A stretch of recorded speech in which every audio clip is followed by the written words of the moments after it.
ఏమి జరుగుతుందా అన్నటువంటి వాళ్లకు మంత్రివర్గ విస్తరణ ఒక జవాబు రాహుల్ గాంధీ గారు ఇచ్చింది. మొన్న జరిగినటువంటి ఎమ్మెల్సీ ఎన్నికల్లో 5 ఎమ్మెల్సీ ఎన్నికలు బలహీన వర్గాలకు సామాజిక న్యాయం జరిగితే తిరిగి ఈరోజు ఏర్పడుతున్నటువంటి మంత్రివర్గం కూడా అదే సామాజిక న్యాయానికి ప్రాధాన్యత ఇచ్చింది. ఇది కాంగ్రెస్ తోనే సాధ్యం. రాహుల్ గాంధీ గారికి ధన్యవాదాలు, సోనియా గాంధీ గారికి, మల్లికార్జున ఖార్గే గారికి, ముఖ్యమంత్రి రేవంత్ రెడ్డి గారికి, పిసిసి మహేష్ కుమార్ గౌడ్ గారికి హృదయపూర్వకంగా ధన్యవాదాలు తెలియజేస్తా ఉన్నాను.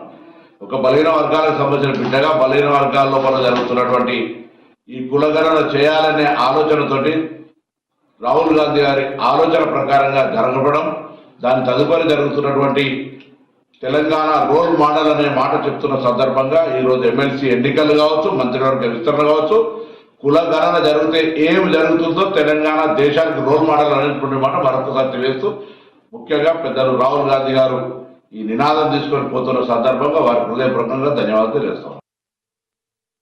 కులగణన చేస్తే